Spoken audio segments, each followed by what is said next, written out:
ஆழ்வார் எம்பெருமானார் ஜீயர் திருவடிகளே சரணம், ஜீயர் திருவடிகளே சரணம். இன்றைய தினம் ஆவணி ஹஸ்தம். நாம் எல்லாரும் தொடர்ந்து 5 நாட்களாக அப்பாச்சியார் அண்ணாவுடைய திருநக்ஷத்திர மகோத்சவத்திலே அன்வைத்து வருகிறோம். ஒரு ஆச்சாரியனுடைய திருநக்ஷத்திர மகோத்சவத்தின் பொழுது அந்த ஆச்சாரியனை பற்றி ஒரு சில விஷயங்களை நாம் தெரிந்து கொண்டால் அந்த அனுபவம் இன்னும் நன்றாக இருக்கும். அதற்காக அப்பாச்சியார் அண்ணனை பற்றி ஒரு சில விஷயங்களை அடியேன் சுருக்கமாக இங்கே பகிர்ந்து கொள்கிறேன். பெரிய ஜீயர் மணவாழ் மாமனிகள் திருவரங்கத்திலே எழுந்தருளியிருந்த காலம் நல்லடி காலம் என்று நம்முடைய பூர்வாச்சாரியர்கள் சொல்லுவார்கள். நல்லடி காலம் என்றால் எந்த உபதிரவமும் இல்லாமல் ஸ்ரீ வைஷ்ணவ ஸ்ரீயானது நன்றாக பெருகி வளர்ந்து வந்த காலம். அந்த காலத்திலே மாமனிகளுடைய வைபவம் ஜெகத் பிரசித்தமாக இருந்தது. அனைத்து ஸ்ரீ வைஷ்ணவர்களும் மாமனிகளுடைய பெருமையை நன்றாக அறிந்திருந்தார்கள். எம்பெருமானாருடைய புனரவதாரமாக அவரை எல்லாரும் கொண்டாடினார்கள். அதனாலே பல ஆச்சாரிய புருஷர்கள், அதாவது திருவரங்கம் பெரிய கோயிலிலே மாமனிகள் வந்து எழுந்தருளியிருந்து இங்கே விட்டு போயிருந்த கலாப காலத்துக்கு பிறகுதான் மாமனிகள் இங்கே எழுந்தருளுகிறார். அப்பொழுது இங்கே நடத்தக்கூடிய எல்லா வைபவங்களும் குறைந்து இங்கிருந்த ஸ்ரீ வைஷ்ணவர்கள் அவர்களுடைய மரியாதைகள் கௌரவங்கள் இதெல்லாம் நிறைய விட்டு போயிருந்தன. கிரந்தங்கள் எல்லாம் காணாமல் போயிருந்தன. இப்படி ஒரு துர்தசையிலே தான் மாமனிகள் இங்கே எழுந்தருளினார். எழுந்தருளி ஒவ்வொரு காரியமாக திருத்தத் தொடங்கினார். எப்படி எம்பெருமானார் தென்னரங்கம் செல்வம் முற்றும் திருத்தி வைத்தான் வாழிய என்று திருவரங்கம் திருப்பதியில் இருக்கக்கூடிய செல்வத்தை எல்லாம் எம்பெருமானார் எப்படி திருத்தி வைத்தாரோ அதே போல மாமனிகளும் இங்கே வந்து மீண்டும் எல்லா வைபவங்களும் ஏற்படும்படிக்கு செய்து வந்து கொண்டிருந்தார். அப்படிப்பட்ட மாமனிகளுடைய பெருமையை கண்டு அவருடைய வைபவத்தை கண்டு பல ஆச்சாரிய புருஷர்களும் பீட்டத்திலே இருந்து கொண்டு சிஷ்ய பரிபாலனம் செய்து கொண்டிருந்த ஆச்சாரிய புருஷர்களுக்கும் கூட இப்படிப்பட்ட ஒரு மகானுபாவரிடத்திலே நமக்கு ஒரு சம்பந்தம் இருக்க வேண்டும் என்று ஆசை ஏற்பட்டு பலரும் மாமனிகளை வந்து ஆசிரியித்தார்கள். அவரிடத்தை சிஷ்யராக ஆனார்கள். நாம் சரித்திரங்கள்லாம் பல கேள்விப்பட்டிருக்கோம். ரொம்ப அதெல்லாம் விரிவாக இப்பொழுது போக வேண்டாம்.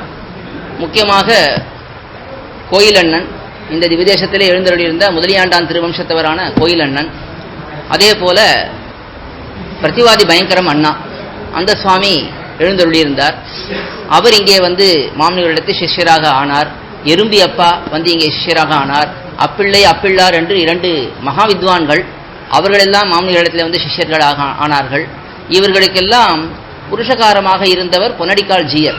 ஒரு ஆச்சாரியனை நாம் போய் அணுகுகிறோம் என்றால் ஒரு அடியாரை முன்னிட்டு கொண்டுதான் அவரிடத்துல போகணும். நேராக அவரிடத்துல போய் சுவாமி எனக்கு இந்த காரியம் ஆகணும்னு கேட்கக்கூடாது. அப்படி எல்லாரும் பொன்னடிக்கால் ஜீயரை முன்னிட்டு கொண்டுதான் போனார்கள். ஏன்னா பொன்னடிக்கால் ஜீயர் மாமனிகள் பூர்வாசிரமத்திலே இருந்த பொழுதே, கிரகஸ்தாசிரமத்தில் இருந்த பொழுதே அவரிடத்திலே தான் வந்து சிஷ்யராக ஆனார். அந்த மாமனிகளுக்கு கைங்கரியம் விடாமல் பண்ண வேண்டும் என்பதற்காக தான் முதலிலே துறவரம் மேற்கொண்டார். பிரம்மச்சாரியாக இருந்தவர் திருக்கல்யாணம் பண்ணிக்கொள்ளாமல் ஆச்சாரிய கைங்கரியத்திலே நாம் இருக்க வேண்டும் என்பதற்காக துறவரம் ஏற்றுக்கொண்டார். சந்நியாச ஆசிரமத்தை ஸ்வீகரித்துக் கொண்டார். மாமனிகள் சந்நியாச ஆசிரமம் ஸ்வீகரிப்பதற்கு முன்பே பொன்னடிக்கால் ஜீயர் ஸ்வீகரித்து விட்டார். மாமனிகள் கிரஸ்தாசிரமத்தில் இருந்தார், பொன்னடிக்கால் ஜீயர் சன்னியாச ஆசிரமத்தில் இருந்தார். இருந்து கொண்டு மாமனிகளுக்கு எல்லா விதமான கைங்கரியங்களையும் பண்ணி வந்தார். அவர் திருவரங்கத்துக்கு ஆழ்வார் திருநரிலிருந்து மாமனிகள் எழுந்தருளின பொழுதும் கூடவே வந்து இங்கே இருக்கக்கூடிய எல்லா கைங்கரியங்களும் அவர்தான் நிர்வாகம் பண்ணி நடத்தி வந்தார். மடத்தை நிர்மாணிப்பது முதல் எல்லா காரியமும் அவர்தான் பார்த்து வந்தார். அப்படி இருந்த காலத்திலே தான் முதலியாண்டான் சுவாமியுடைய திருவம்சத்திலே வந்தவர்கள், முக்கியமாக கோயிலண்ணன் முதலான பலரும் மாமனிகளுடைய பெருமையை கேள்விப்பட்டிருந்தார்கள். அவரிடத்தில் வர வேண்டும் என்ற ஆசை இருந்தது. இருந்தாலும் நாம் எல்லாம் ஆச்சாரிய புருஷர்களாக இருக்கோமே, எப்படி போய் ஒருத்தரிடத்திலே அடிப்பணியலாமா என்று ஒரு எண்ணம் இருந்தது. அந்த எண்ணங்கள் எல்லாம் போய் எல்லாரும் வந்து மாமனிகளை ஆசிரியிக்கிறார்கள். அப்பொழுது ஒரு விசேஷமான வைபவம் நடக்கிறது. இதெல்லாம் அப்பாச்சியார் அண்ணாவை பற்றி தெரிந்து கொள்வதற்கான முன்கதை தான். அப்பொழுது விசேஷமான ஒரு வைபவம் நடக்கிறது. எல்லாரும் பொன்னடிக்கால் ஜீயரை புருஷகாரமாக பற்றி கொண்டு வருகிறார்கள். அப்பொழுது கோயிலண்ணன் முதலிலே மாமனிகளிடத்திலே சிஷ்யராக ஆகிறார். அவரை தொடர்ந்து இன்னும் சில பேர்கள் எல்லாம் சிஷ்யர்களாக ஆகிறார்கள். பொழுது மாமனிகள் திருவுள்ளத்திலே ஒரு அற்புதமான ஒரு எண்ணம் தோன்றுகிறது. பொன்னடிக்கால் ஜீயர் என்று சொல்லக்கூடிய வானமாமலை ஜீயர் நமக்கு இருந்து நமக்கு உடன் பிரியாமல் எல்லா கைங்கரையும் பண்ணுகிறார். நமக்கு ஏற்படக்கூடிய எல்லா பெருமைகளும் அவருக்கும் ஏற்பட வேண்டும் என்று ஒரு திருவுள்ளம் ஏற்படுகிறது. உடனே அப்பொழுது மாமனிகள் அந்த பெரிய சபையிலே, இத்தனை அடியார்கள் கூடியிருந்த சபையிலே அறிவிக்கிறார். இப்பொழுது நமக்கு பிராணபூதரான பொன்னடிக்கால் ஜீயர், அவரிடத்திலே நீங்கள் எல்லாரும் பஞ்சசம்ஸ்காரம் பண்ணிக்கொள்ளுங்கள். நம்மிடத்திலே எப்படி நடந்ததோ அதே போலே சிலர் இல்லை பலர் அவரிடத்திலே பஞ்சசம்ஸ்காரத்தை பெற்றுக்கொள்ளுங்கள் என்று சொல்லுகிறார்.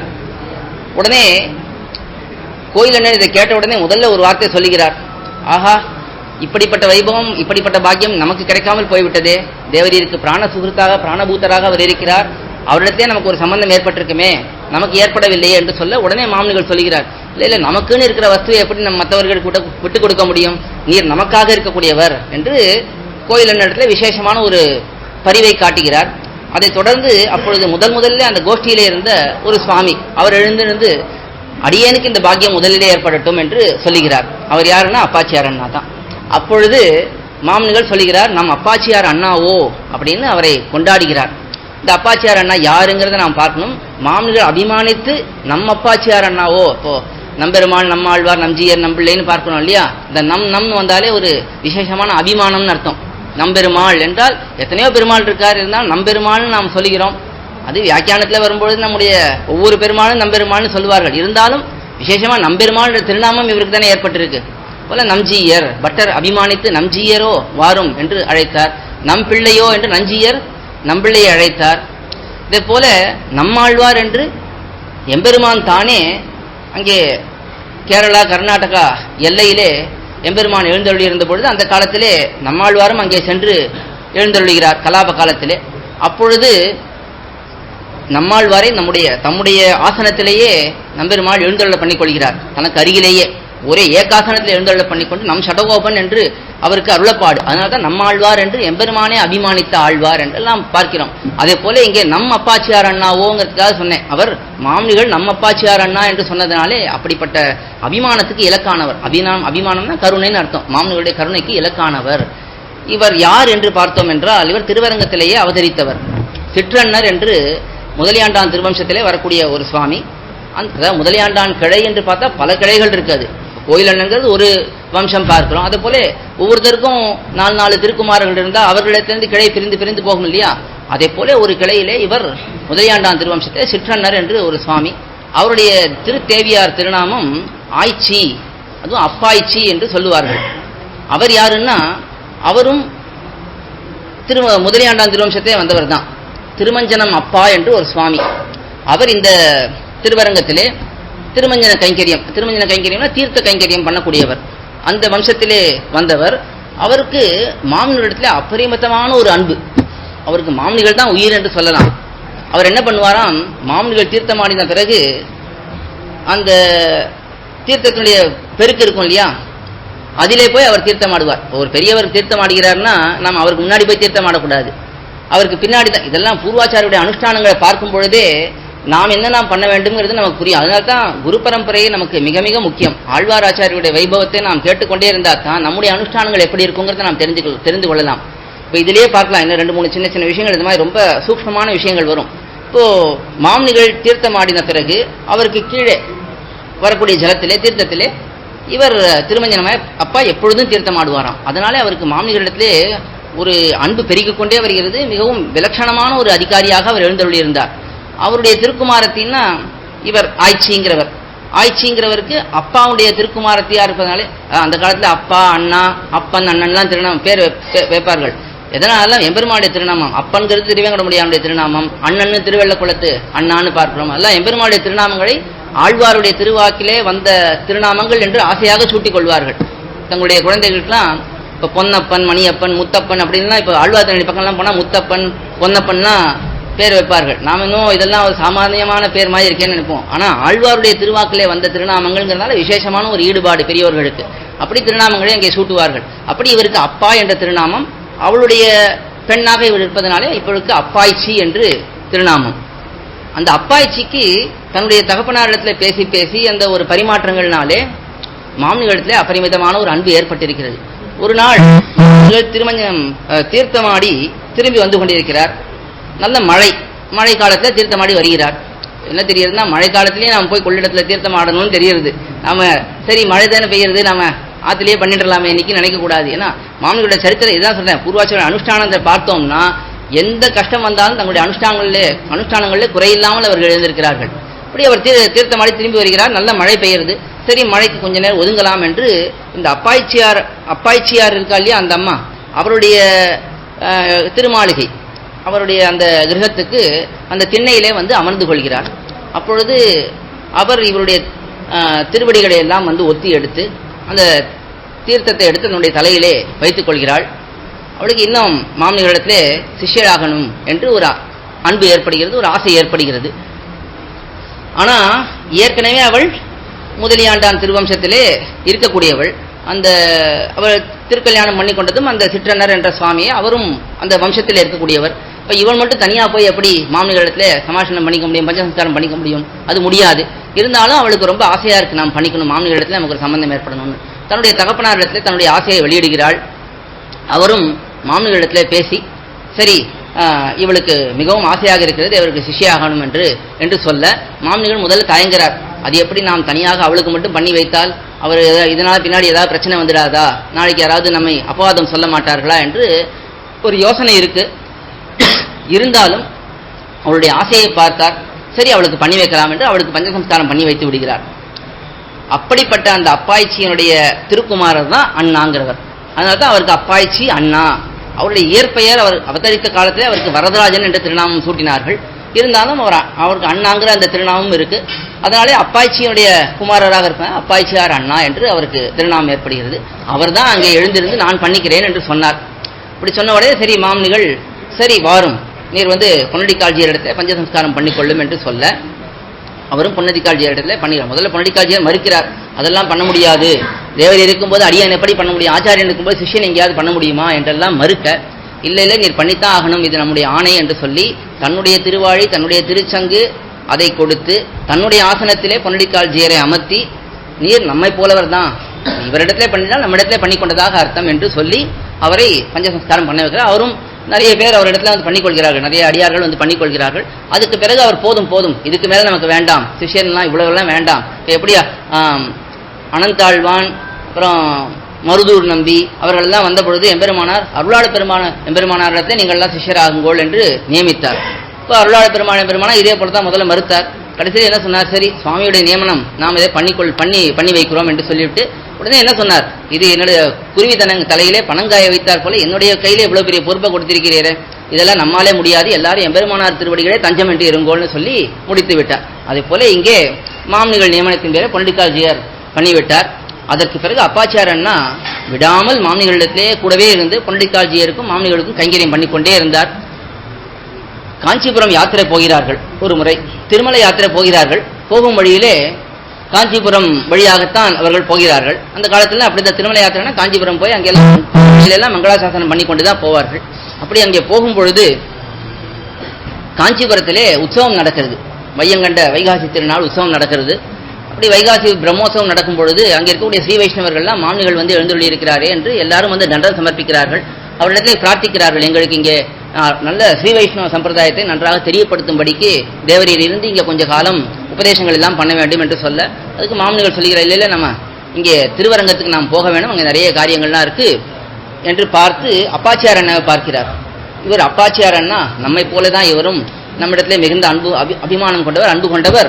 இவர் இங்கே இருந்து உங்களுக்கு எல்லாம் நல்ல உபதேசங்களை பண்ணி இந்த சம்பிரதாயத்தை நன்றாக வழிநடத்துவார் என்று சொல்லிவிட்டு அப்பாச்சாரனை பார்த்து சொல்கிறார், நீரோ முதலியாண்டான் திருவம்சத்திலே வந்தவர், நன்றாக நிர்வாகம் பண்ணக்கூடியவர், நீர் இங்கே இருந்து இவர்களுக்கு நன்றாக சம்பிரதாயத்தை எடுத்து சொல்லி இவரை திருத்துங்கோ என்று சொல்ல, அவரும் சரி சுவாமியுடைய நியமனம் என்று சொல்லுகிறார். இருந்தாலும் யாத்திரையெல்லாம் போயிடுறார், திருமலை யாத்திரையெல்லாம் போயிட்டு திருவரங்கம் போகும் வரைக்கும் அப்பாச்சாரன்னா மாமனிகளை விட்டு பிரியவில்லை, திருவரங்கத்துக்கு வந்துடுறார். அதுக்கு பிறகு கொஞ்ச நாள் கழிச்சு மாமனிகள் சொல்றார், நாம தான் உண்மை அங்கே இருக்க சொன்னோமே, நீர் இங்கேயே இருக்கிறே, என்ன அர்த்தம்னா, இல்ல எனக்கு என்னுடைய ஆச்சாரியனை பிரியவும் மனசில்லை, தேவரீரை பிரியவும் மனசில்லை என்று சொல்ல, அதெல்லாம் கிடையாது, நம்முடைய நியமனம் அங்கே போய்த்தான் ஆகணும் என்று சொல்லி, சரி நீர் அங்கே போகிறீர், என்ன பண்ணலாம்னா, என்னுடைய மாமனிகள் தன்னுடைய சொம்பு ராமானுஜம் என்று சொல்வார்கள், அந்த தீர்த்த சொம்பு அது ரொம்ப பழசா போயிடுது, அதுல திருமண் காப்பு எல்லாம் அழிந்து போய்விட்டது. சரி இந்த சொம்பை அழித்து 2 திருமேனி பண்ண வேண்டும். மாமனிகளுடைய திருமேனி, நம்முடைய திருமேனி 2 பண்ண வேண்டும். சின்ன சின்னதாக தான் பண்ணணும். மாமனிகள் எப்பொழுதுமே தன்னுடைய திருமேனி பெருசா இருக்கணும்னே சொல்லவில்லை, சின்ன சின்னதாக இருக்கணும் என்று சொல்லி இந்த 2 திருமேனியை பண்ணி, நீர் ஒன்று வைத்துக் கொள்ளும், உம்முடைய ஆச்சாரியரான பொன்னடிக்கால் ஜீயருக்கு ஒன்று கொடுத்து விடும், இந்த 2 திருமேனிகள் நீங்கள் 2 பேரும் வைத்துக் கொள்ளுங்கள் என்று சொல்ல, அவரும் ஆச்சாரியனுடைய மாமனிகளுடைய நியமனப்படி 2 திருமேனிகளை பண்ணி தான் ஒன்றை வைத்துக் கொண்டு பொன்னடிக்கால் ஜீயருக்கு ஒன்று சமர்ப்பிக்கிறார். அதே போல இங்கே எழுந்தருளிருக்கக்கூடிய எம்பெருமான், என்னை தீமனங்கெடுத்தாய் என்று எம்பெருமான் எழுந்தருளிருப்பார். அந்த தீமனங்கெடுத்தாய் என்ற எம்பெருமானை மாமனிகள் அப்பாச்சியாரனாக கொடுக்கிறார். இந்த எம்பெருமானை நீர் வைத்துக் கொண்டு திருவாராதனம் பண்ணும். இப்ப இந்த எம்பெருமான் எங்கே இருந்தவர்னா, ஆட்கொண்டவில்லி ஜீயராலே திருவாராதனம் பண்ணப்பட்டவர். எம்பெருமானாருடைய சிஷ்யர் ஆட்கொண்டவில்லி ஜீயர், அவராலே திருவாராதனம் பண்ணப்பட்ட எம்பெருமான். அவர் இங்கே வழி வழியாக மாமனிகள் வரைக்கும் வந்திருக்கார். அந்த திருமணியை கொண்டு நீரை திருமாளிகளை வைத்துக் கொண்டு இந்த எம்பெருமானுக்கு திருவாராதனங்கள்லாம் பண்ணும் என்று சொல்லி அவருக்கு விடை கொடுத்து அனுப்புகிறார். அவரும் பிரியா விடை தான் பெற்றுக்கொண்டு போகிறார். போறதுக்கு மனசில்லை, இருந்தாலும் ஆச்சாரியனுடைய நியமனத்தை பண்ண வேண்டும் என்று அப்பாச்சாரன்னா காஞ்சிபுரத்துக்கு வந்து அங்கே சேர்ந்து இப்படி திருவரங்கத்திலே அவதரித்து வரதராஜன் என்ற திருநாமம், அதுக்கேற்ற போல காஞ்சிபுரத்துக்கு வந்து சேர்ந்தார். காஞ்சிபுரத்திலே இருக்கக்கூடிய அடியார்கள் எல்லாம் திருத்தி அங்கே எல்லா கிரமங்களையும் ஏற்படுத்தி கொடுத்து அங்கே திருமாளிகையும் வைத்துக் கொண்டு அங்கே பார்த்து கொண்டிருந்தார். இவருடைய திருக்குமாரர் தான் அண்ணாவிலப்பன். அண்ணாவிலப்பன் தான் சிங்கப்பெருமாள் கோயிலே எழுந்தருளி இருந்து நம்முடைய வைபவத்தை அங்கே இப்போ பெரிய எம்பெருமானுக்கு, நரசிம்மன் எம்பெருமானுக்கு பெரிய சந்நிதி இருக்கு, அதையெல்லாம் நிர்மாணம் பண்ணி அங்கே இருக்கக்கூடிய கிரமங்களை எல்லாம் நடத்தி அவர் தான் அங்கே ஏற்பாடு பண்ணது. அப்படி இந்த வம்சமானது தொடர்ந்து சம்பிரதாயத்திலே பல கைங்கரியங்களிலே ஈடுபடுத்து. முதலியாண்டான்னாலே நமக்கு கைங்கரியம் தான் ஞாபகம் வரும். அப்படிப்பட்ட அந்த வம்சத்திலே அவதரித்தவர் அப்பாச்சியார் அண்ணா. அவருடைய வம்சத்திலே அவருடைய திருக்குமாரராக அவதரித்தவர் அண்ணாவிலப்பன். அப்படி இவர்கள் எல்லாருமே கைங்கரியஸ்ரீயை பெற்றிருந்தவர்கள். அது மட்டும் இல்லாமல் கைங்கரியஸ்ரீனா வெறும் ஞானம் இல்லாமல் வெறும் கைங்கரியம் மட்டுமின்றி இல்லை, மிகப்பெரிய வித்வான்களாகவும் இருந்தார்கள். நேரே எம்பெருமானார் சம்பந்தம் பெற்றவர் முதலியாண்டான், ஸ்ரீபாஷ்யத்தை நடத்தக்கூடியவர். அதே போல மாமனிகள் சம்பந்தம் பெற்றவர் பொன்னடிக்கால் ஜீயர் சம்பந்தம் பெற்றவர் அப்பாச்சியார் அண்ணா. அப்படி ஞானம் அனுஷ்டானம் 2மே இருந்து சிறந்து விளங்கின ஆச்சாரியர்கள். இப்படிப்பட்ட அப்பாச்சியார் அண்ணாவுடைய வைபவத்தை தான் நாம் இப்பொழுது கொண்டாடி கொண்டிருக்கோம். இன்றைய தினம் அவருடைய சாற்று முறை. இந்த சமயத்திலே சுவாமியுடைய வர்த்தமான சுவாமியுடைய நியமனத்தின் பேரில் அடியனுக்கு ஒரு 4 வார்த்தை இங்கே பகிர்ந்து கொள்ளக்கூடிய ஒரு பாக்கியம் கிடைத்தது.